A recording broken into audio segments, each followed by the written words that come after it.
Hello everyone, welcome to my channel. So इस video में हम लोग यूकेपीएससी के क्वेश्चंस को कंटिन्यू करते हैं। So first question, an invar tape is made of an alloy of. So invar tape किसका एलॉय होता है? सो ये आपका निकल और स्टील का होता है। कितनी कितनी परसेंटेज होती है एक बार देख लेते हैं। सो जो निकल की परसेंटेज इसमें होती है वो होती है आपकी 36%, और स्टील की जो आती है वो होती है इसमें 64%। So next question, if the magnetic quadrantal bearing of a line is south 46 degree 30 minute west and magnetic declination at that place is 2 degree 30 minute east, then true whole circle bearing of that line will be। सो इसका देखिए जो short trick है वो तो बस इतनी है कि अगर डिक्लिनेशन हमारा ईस्ट की तरफ होगा तो क्या करेंगे, हम उस डिक्लिनेशन को ऐड कर देंगे होल सर्कल बेरिंग में। और अगर हमारा डिक्लिनेशन वेस्ट की तरफ हुआ तो हम क्या करेंगे, सब्ट्रैक्ट कर देंगे। तो उसके हिसाब से यहाँ क्या करना पड़ेगा आपको, पहले इसको होल सर्कल बेरिंग में चेंज करना पड़ेगा 180 प्लस करके। उसके बाद क्योंकि यहाँ पे ईस्ट में है तो क्या कर देंगे, इसमें हम ऐड कर देंगे। बट अगर आप असली में से समझना चाहते हैं तो उसे देख लेते हैं। सो जो आपकी ब्लू वाली डायरेक्शन से आपकी ट्रू बियरिंग है। अब हमारा जो डिक्लिनेशन है वो कितने का है, 2 डिग्री 30 मिनट ईस्ट। सो जो रेड वाली है वो आपकी डिक्लिनेशन के बाद डायरेक्शन से आ गई। अब जो हम बियरिंग लेंगे वो इस रेड वाली से ही लेंगे। सो हमने जो बियरिंग ली वो हमारी आई थी साउथ 46 डिग्री 30 मिनट वेस्ट। अब इसको अगर हम होल सर्कल बियरिंग में चेंज करते हैं सो हमारा आ जाएगा 46 डिग्री 30 मिनट प्लस 180 डिग्री। सो अभी कितना हो गया, 226 डिग्री 30 मिनट। अब ये तो कब है, जब हमारा डिक्लिनेशन हो रखा है। हमको क्या चाहिए, उसकी ट्रू बियरिंग चाहिए। सो ट्रू डायरेक्शंस कौन सी थी, ब्लू वाली। अब इसके बीच में जो एंगल था वो हमारा था 2 डिग्री 30 मिनट। सो टोटल जो हमें यहाँ से चाहिए ब्लू वाली से, उसके लिए हमें क्या करना पड़ेगा, इस होल सर्कल बेरिंग में 2 डिग्री 30 मिनट को ऐड करना पड़ेगा। सो ऐड करने के बाद जो आपका आंसर आएगा वो हो गया आपका 229 degree. So answer will be A 229 degree. Next, the principle of working from whole to part is use in surveying because. So हम जो सर्वेइंग में मेथड यूज़ करते हैं कि पहले होल से पार्ट लेके चलते हैं, यानी कि पहले हम बाहर की बड़ी बड़ी लाइन ले लेते हैं, पूरा एरिया कवर करते हैं, उसके बाद उसके छोटे छोटे पार्ट्स में सर्वे करते हैं। सो उसका क्या फ़ायदा होता है, सो एक तो ये होता है कि प्लॉटिंग इसकी ईजी हो जाती है। दूसरा क्या होता है, सर्वे वर्क जल्दी कंप्लीट हो जाता है। फिर क्या होता है, एक्यूमुलेशन एरर, जो एरर इकट्ठा होगी छोटे छोटे पार्ट्स में जब लास्ट में हम इसे जोड़ेंगे सो क्या होगा, एरर इकट्ठा हो जाएगी, वो भी हमारी बच जाती है। सो आंसर आपका डी हो जाएगा, all of these. Next, for a well conditioned triangle no angle should be less than. So well conditioned triangle में क्या प्रॉपर्टीज होती हैं कि उसका एंगल 30 डिग्री से कम नहीं होता और 120 डिग्री से बड़ा नहीं होता। सो आपका आंसर यहाँ पे क्या हो जाएगा, 30 degree. Next, the statement included angle is affected by local attraction is. So आपका जो स्टेटमेंट दिया हुआ है, इंक्लूडेड एंगल लोकल अट्रैक्शन से अफेक्ट होता है या फिर नहीं होता। तो इंक्लूडेड एंगल क्या होता है, ये आपकी लाइंस हैं ओ ए और ओ बी। ठीक है, अब आपको क्या करना है, ये आपकी बियरिंग होगी नॉर्थ की।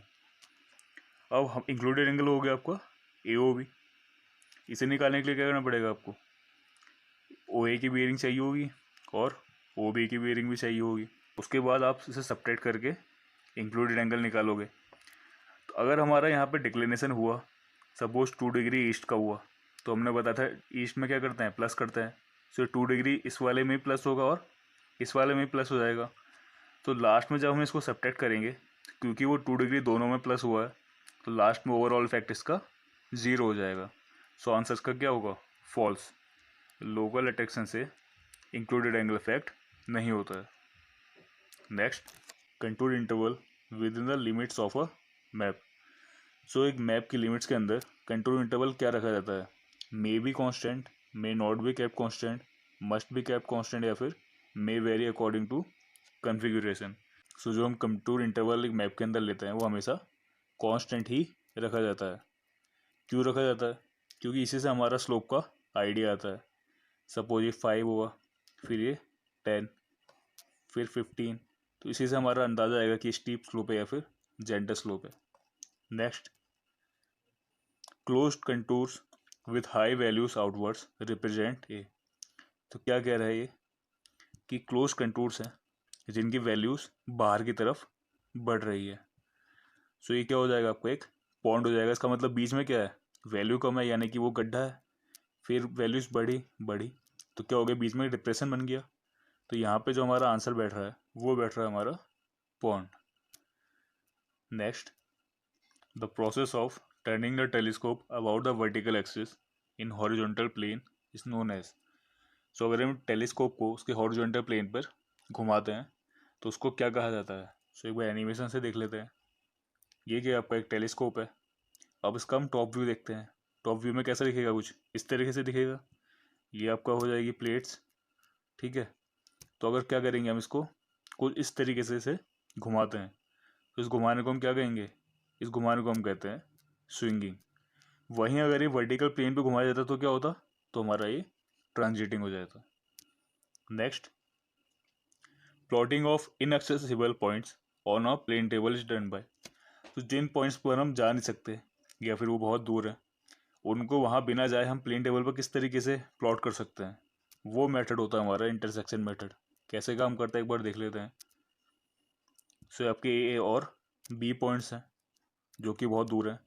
हमने क्या किया, एक पी पॉइंट पर और एक क्यू पॉइंट पर अपने प्लेन टेबल को बारी बारी से रखा, ठीक है। पी क्यू आपस में एक्सेसिबल होने चाहिए, इसकी डिस्टेंस हमें पता होनी चाहिए। सो हम पी पर रख के एक बार क्या करेंगे, ए को प्लॉट कर लेंगे और बी को प्लॉट कर लेंगे। अब हम कहाँ जाएंगे, क्यू पर। क्यू पर जाके क्या करेंगे, फिर ए को प्लॉट करेंगे और बी को प्लॉट करेंगे। अब ये लाइन आपस में इंटरसेक्ट हो गई और ए और बी हमें प्लेन टेबल पर मिल गए। Next, the standard meridian of India is. So India की जो स्टैंडर्ड मेरिडियन है वो है 82.5 डिग्री ईस्ट या फिर 82.5 degree east. Next, which of the following closely represents the shape of the earth. So इनमें से कौन सा ऑप्शन आपका अर्थ की शेप को बताता है। सो आंसर आपका हो जाएगा ऑब्लेट स्फेरॉइड। किस तरीके से होता है, सो सपोज एक इलिप्स होगा, इस तरीके से आपको एक इलिप्स है।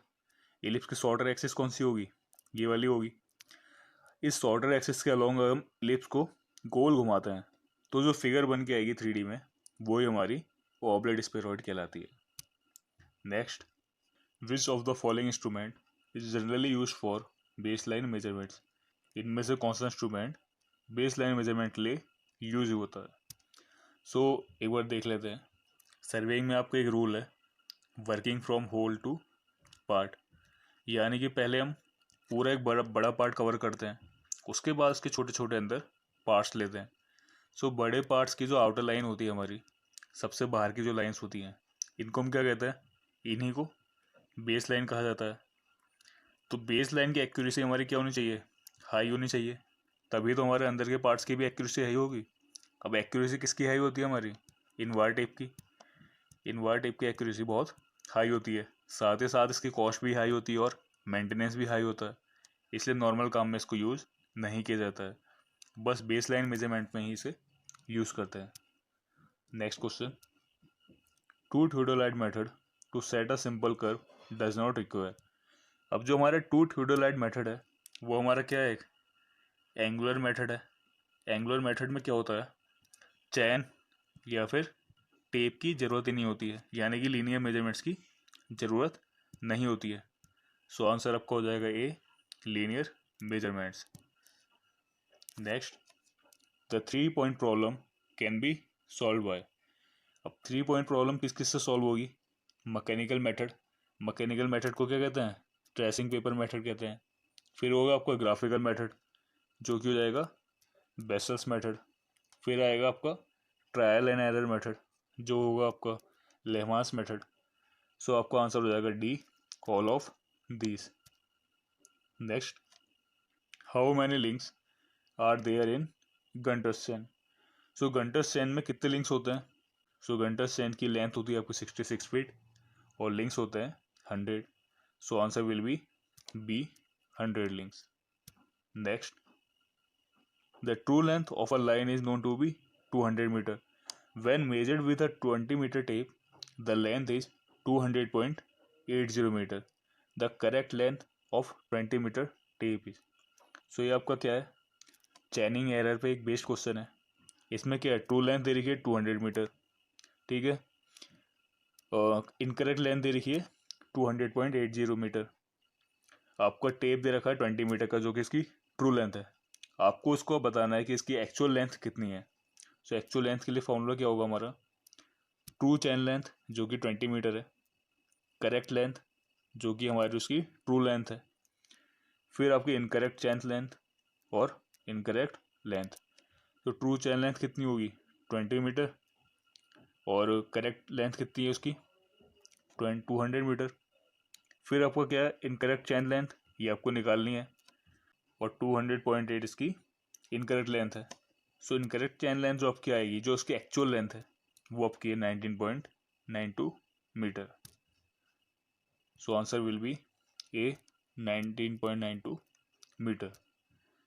Next, the following figure shows entries in a field book for channel line AB. What is the distance between T1 and T2? सो इसमें क्या करना है, आपको T1 और T2 के बीच में डिस्टेंस बताना है।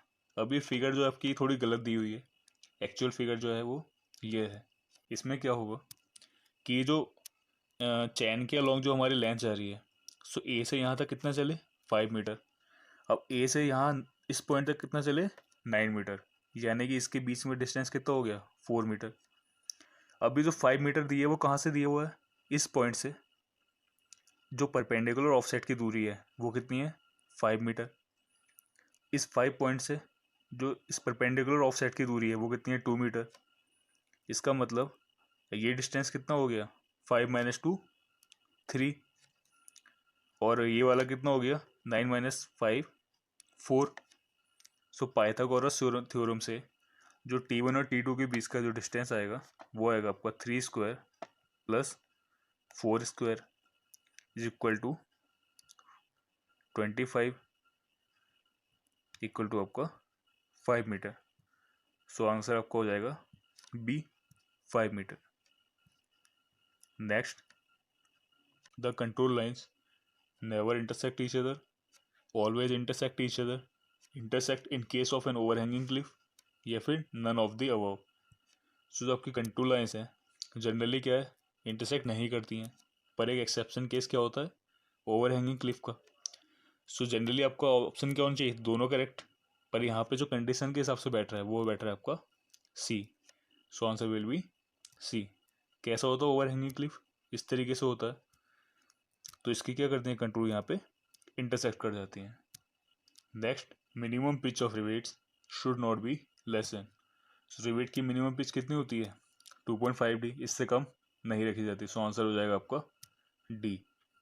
Next, the effective throat thickness of a fillet weld is.